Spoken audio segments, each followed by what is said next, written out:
didn't understand much about purple dolphin technology, did you? No, I didn't. Right, okay. Was it blue dolphin? It's not. I thought you said it was blue dolphin. I know you thought that. And that is just a logo. That is not the technology. No. Right. I didn't mean that that was the technology. Well, you seem to think that there was something strange about it. But there are different opinions on that. No, well, you look, you're a gentleman who has just been in the country for a few months. Right? You're passing judgment on my sanity.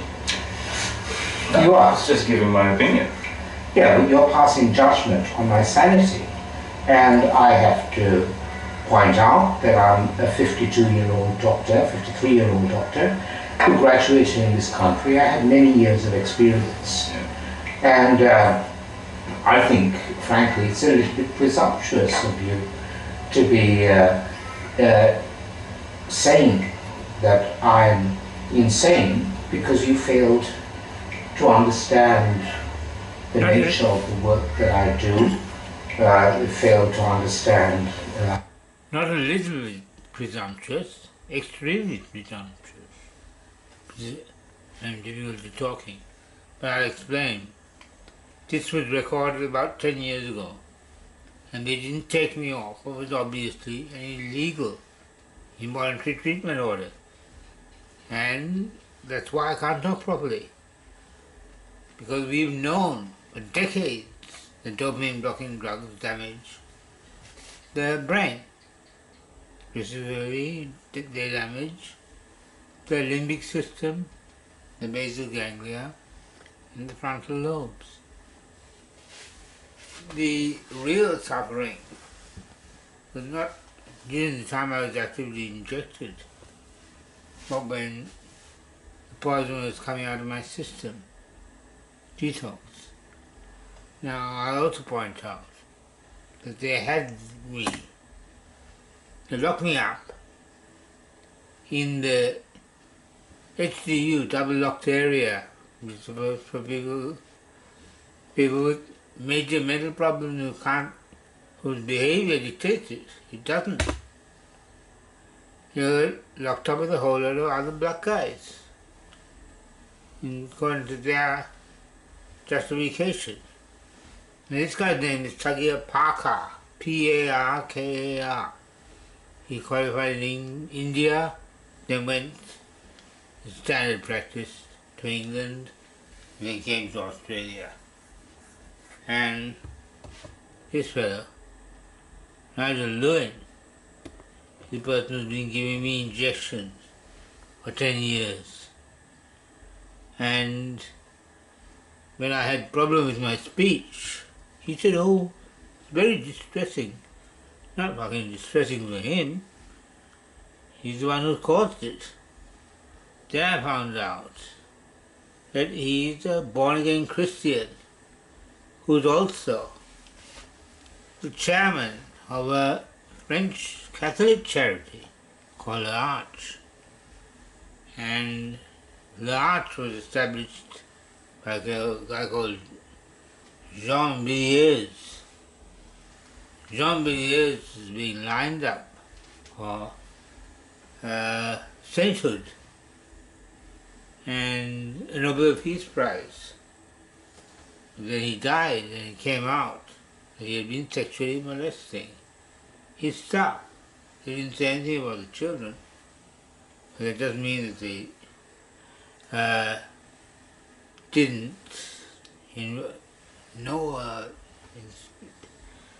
inspect it. Now the other thing is that this guy, Major Leonard, the mysterious thing on the LinkedIn, I've got the clip on YouTube, where when I asked him, are you MI5, I finally asked him, his answer was, I wish. That's not denial, is it? Later on he said he was just joking, but they use that excuse all the time, just joking. So the other thing is that the guy called Major Leonard, a young guy, in New South Wales, in whom there is a photograph of this Nigel Lewin and an Indian guy with glasses who worked for AstraZeneca. AstraZeneca was formed from the division of Imperial Chemical Industries into a cyanide branch, cyanide and explosives, and pharmaceuticals.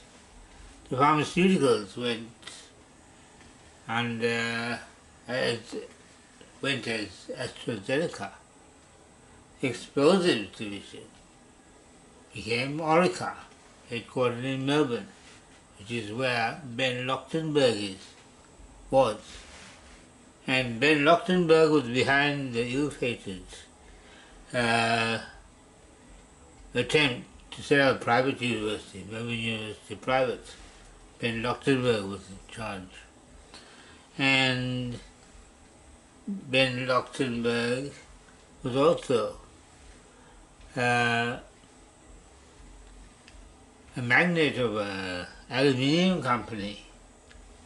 He was the boss of Imperial Chemical Industries as well as Orica. So, there's a pretty obvious problem there, isn't it? If Ben Lochtenberg is the boss of the Mental Health Research Institute Board of Directors, if they can't see the fact that it's a conflict of interest, they should consider the fact that Terry White, the chemist, the franchise, Kevin White franchise, very lucrative, made a lot of money. He was the chairman of the board of directors of the PAH hospital. They employed my father and my sister, and has locked me up more than 40 times and crippled me perfectly intentionally. This fellow, Major Lewin, he was trying to convince me to have 3 monthly injections of Invega at 3 times a dose. And that's, of course, a very obvious and gross thought. And I told him that I'm charging all of them with grievous bodily harm. And I've got a lot of getting more evidence all the time that these are intentional torture drugs, which is a crime against humanity, using them against not just a civilian doctor, but a civilian doctor who's trying to stop genocide. That's the first book I wrote in it, 2000, Eugenics and Genocide, in and from Australia.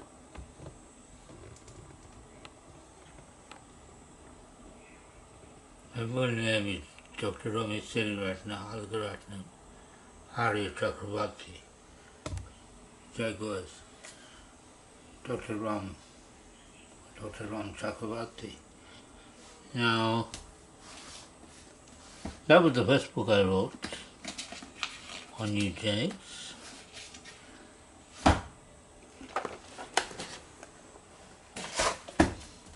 This is the second book I wrote, which I showed these creeps.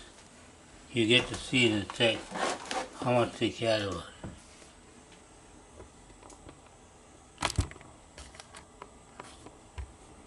This is the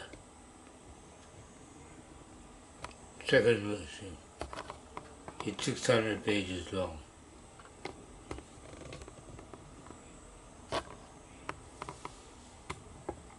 When I was in Melbourne, I sent electronic copies all over the world. And the third book was finished in 2010. It's reduced to less than 300 pages. I'd leave it out. But as you can see.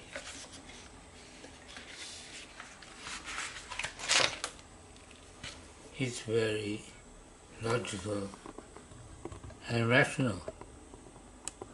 So they're saying that if you don't agree that you're mentally ill, you have lack of insights. If you refuse the poisons, they call that poor judgment. It's like a call, lack of insight and poor judgment. Of course, the other people with the poor judgment, but they're also a bunch of criminals, because the bosses of the mental health services at PA Hospital were getting bribes from 5 different drug companies, including Janssen, that produced Invega, and haloperidol, and droperidol, and paliperidone, all of which have been injected into me against my will. So this guy's bosses are getting kickbacks. And this is what I warned would happen if they gave psychiatrists control. They have the highest incidence of suicide of any medical specialty. They're the wrong people. They're the wrong people to advise on mental health and suicide prevention. It's just a marketing exercise for them. There's a thing called the Indian Global Psychiatric Initiative, IGPI. Now, the chief psychiatrist of Victoria, when I was first locked up in the 1990s, was a guy called Carla Pereira. And Carla Pereira was a member of IGPI, Indian Global Psychiatric Initiative, even though he's not Indian. And we don't need a whole lot of arrogant bloody Indians coming to our country and labeling us mad and poisoning us. Me, basically. So what did the tribunal people say? Well, I didn't go because I'm not going to these kangaroo courts. You know, this is, they have a very high failure rate at the tribunals for the simple reason that the tribunal doctors inevitably side with the hospital doctor, right? When I read the report that you have written, it was so full, packed full of information, but the information has just been taken from the chart, right? And it wasn't true. They don't give me an opportunity to defend myself properly in these tribunals. But previously, when we've been, you did defend yourself and you did get off the ITO. Yeah, but what they will always say is, yes, there is a less restrictive way of treating him. However, we do believe that he has a mental illness. Right? They have said that every time. Actually, I have been to many tribunal hearings. When they say less restrictive, what are they implying? What they're saying is that they will accept me having private follow-up with the psychiatrist. Right. And when I have said, yes, I'll take the tablets, they'll say, okay, well, he'll take the tablets, meaning he accepts that he has a mental illness. Right? Now, the point that I'm making, which I think is a very important point, is that for the last 20 years, there are a number of claims that the hospital system has made relating to me supposedly being paranoid and being psychotic. The big ones are my work on AIDS, right? This is a book that I wrote in 2001, in which I looked at the development and use of biological warfare and weapons by the Allies, by Australia, by USA, by UK, and its other ally, which is Belgium, and evidence that I had that these countries were involved in the development of HIV/AIDS. How? Through an attack, through the development of biological warfare. So what did they actually do? They introduced AIDS. They used animal viruses, which were genetically engineered. I'm not talking about molecular genetic engineering necessarily, but they bred more and more lethal animal viruses, particularly from simian immunodeficiency virus, and then they experimented with different animals, with primates in particular, and they developed a virus that caused collapse of the immune system. How did they spread it? Through infected blood products, infected vaccines, and I have heard, and it is certainly possible that it was spread through mosquitoes as well, even though they say that mosquitoes can't transmit AIDS. However, if you actually look at who's providing this claim that mosquitoes can't carry AIDS, it is the same establishment that is being accused, and not just by me, by lots of people. The Russian government have accused them of it. So what would they gain from all of this? Concern about overpopulation in the third world. They were concerned that Africa was overpopulated. They were concerned that Brazil was overpopulated. They were concerned that Southeast Asia was overpopulated. So what they did is they tested the vaccine, the virus out on homosexual populations and intravenous drug users in the USA, Los Angeles, San Francisco, and New York. And then at the same time, they released AIDS through infected. So it was a means of regulating the population. It was a means of regulating the population. After you published the book, what happened? What happened? Well, I didn't. It took me. I started researching this and writing on it in 1995, 1996. Right? I finished this book in 2001. It took me 5 years to research and write it. The Alfred Hospital said that I was mad to be believing. The Alfred Hospital in Melbourne. No, it's not called Prince Alfred. It's the Alfred Hospital in Melbourne. The Alfred Hospital, which is one of the the hospitals that is associated with Monash Medical Centre and the University of Melbourne, basically said at that time, in 1999, 2001, they had already said, when I came up with the peace plan for Timor, right, I was opposed to Australian troops being sent to Timor, right? I was the only person out of all my friends and all the people that I knew who was against sending troops to Timor. Everyone was for it, right?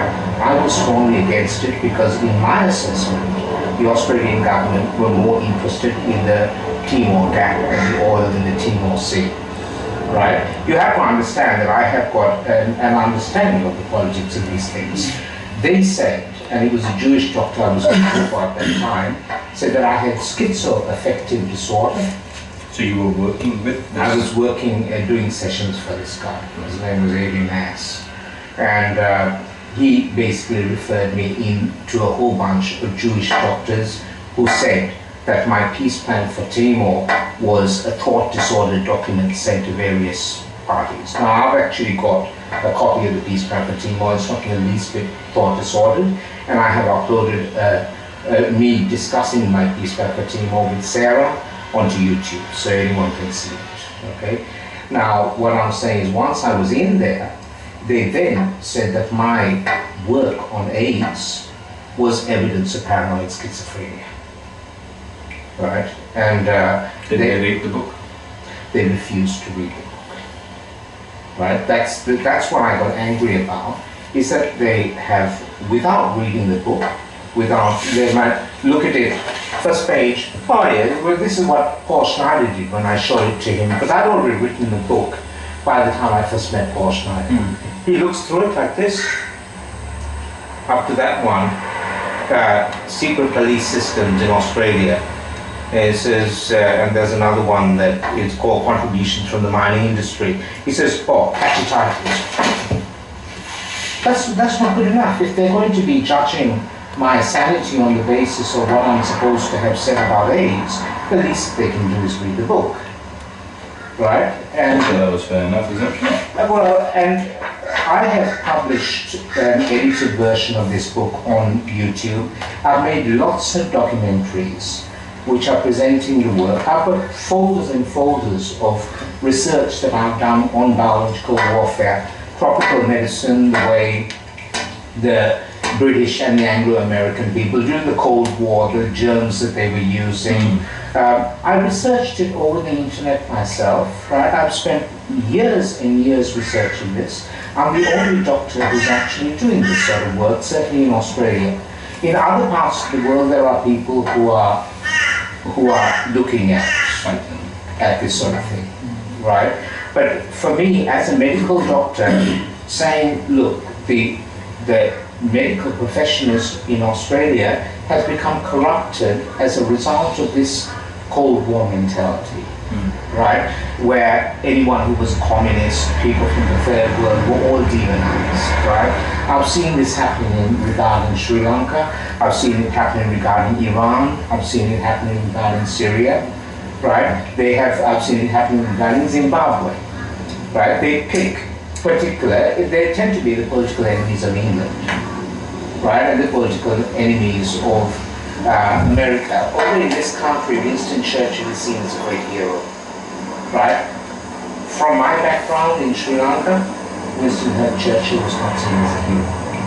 Most Indian people don't see Churchill. Because they had nothing to do with it. No, Churchill was a person who wanted the Indians to continue being slaves. I wasn't alive then. No, well, you may not have been alive, neither was I. I'm not that old, all right? But I have researched it. I looked into the eugenics movement and I found that the first vice president of the Eugenics Society, founded by Charles Darwin's cousin Leonard Darwin, Charles Darwin's son Leonard Darwin and his cousin Francis Galton, was Winston Churchill in the 1890s. He was a leading Freemason and he was also the boss of the eugenics movement, right? So this is the time of the Boer War, right? When they were building concentration camps for Dutch settlers, right? Let alone how they treated the Africans, right? Now the fact is that Gandhi was absolutely affronted that the British were treating what he called the Kafirs at the same level as the Indians, right? He did nothing whatsoever for Africans. But Gandhi didn't represent the rights of black people. He represented the rights of Indians, right? And that is an important point to make because Gandhi also believed in all this business about racial purity and stuff like that. Right? It's there. I've had this quoted at me, and I have no reason to doubt it. It doesn't mean that I don't think Gandhi is a great man for some of the things that he did, but I can't say that he fought for the African people. Right? What I researched is the way Europeans had treated Africans, the way the Belgians treated them, the way the British treated them, the way the Germans treated them. The fact that before they genocided Jews and Gypsies, they genocided black Africans in German Southwest Africa. Right? Why? Because they wanted to get their hands on the diamonds.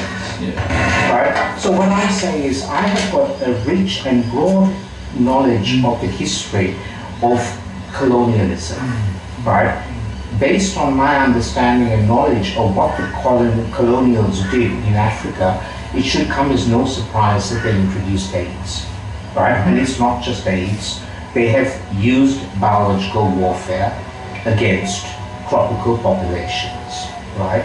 Now, I read yesterday to my mother over the phone, and I think she actually found it quite eye-opening, a report that I read for the first time 2 years ago. Can I just check? You're not supposed to keep in contact with Mom, are you? Wasn't there a DVO? Oh, mother's right. I think it's father. His father that's the one that took out the DVO. I'm not allowed to ring my father. Yeah, that's right. So Mum is fine. My mother rings And on me my all own the time. phone as well. My mother rings me all the time. She does, yeah. And my mother she comes rang me. around here. Yeah. And I discussed with her this letter this was published. His name is Philip Dorling, D-O-R-L-I-N-G. He's a Canberra historian. In 1998, he started trying to get access to secret memos that Frank McFarlane Burnett wrote and advice that he gave to the top military brass in Melbourne. Now, if you don't know, do you know who Frank McFarlane Burnett is? Frank McFarlane Burnett was regarded as Australia's top scientist at the time, right? He was knighted, he won a Nobel Prize for his work in immunology, right? This is the kind of what I mean by me trying to explain the work that I've done requires you to have some knowledge and understanding of Australian history. I've lived here 30 years, right? So I know these institutions, right? So, and I have researched these institutions very carefully. And these were institutions that were set up during the White Australia policy days. Right? They were white supremacists, and for them to be developing biological weapons to use against dark-skinned people in other countries shouldn't come as any great surprise to anyone. Right? The white South Africans were doing it, why wouldn't the white Australians be doing it? Right? So anyway, the fact is, in 2002, there was an article published in the Age newspaper, which is Melbourne's Fairfax newspaper. So we're talking about a this is written by Nicholson, who was their political editor. Philip Dorling, this Canberra historian, had finally been released these letters in 2001, late 2001. This is a 2002 story. And Frank McFarlane Burnett in 1947 and 1948 and 1949 wrote secret memos and gave secret advice that Australia should develop and use chemical and biological weapons against Indonesia.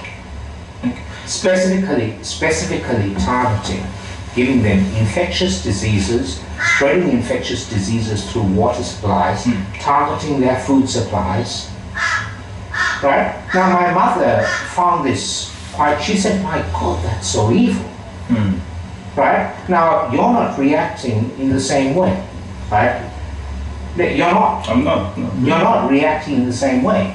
To me, and to most normal people, I think, right, that would be shocking.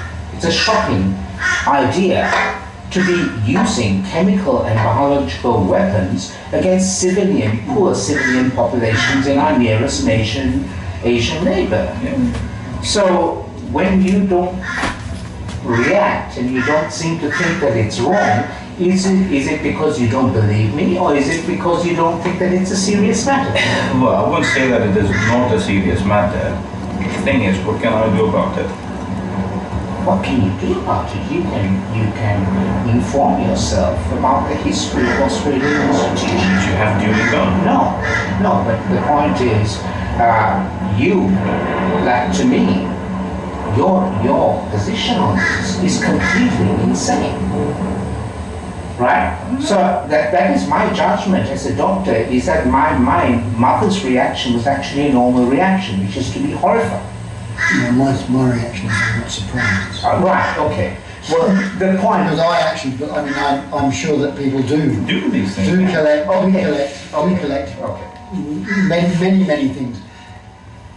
Because of fear and because they certainly post-war, because there was that invasion where the Japanese came all the way down to Darwin, and I'm sure after that, there were many risks and fears around Indonesia. So I think they probably would have done that. So I'm not. They did do it, but what I'm saying is that Frank McFarlane Burnett at that time, this is 1947, he went on to have a hugely celebrated career in Australia as Australia's #1 scientist, right? He advised the United Nations on chemical and biological weapons while he's actually secretly advising. Leonard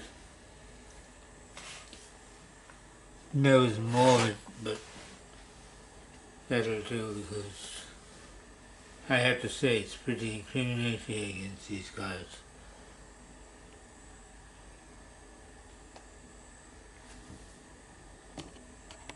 Thanks for watching the Wrong Zoo. For a bird sanctuary, it's also my business center, coordinated enterprises.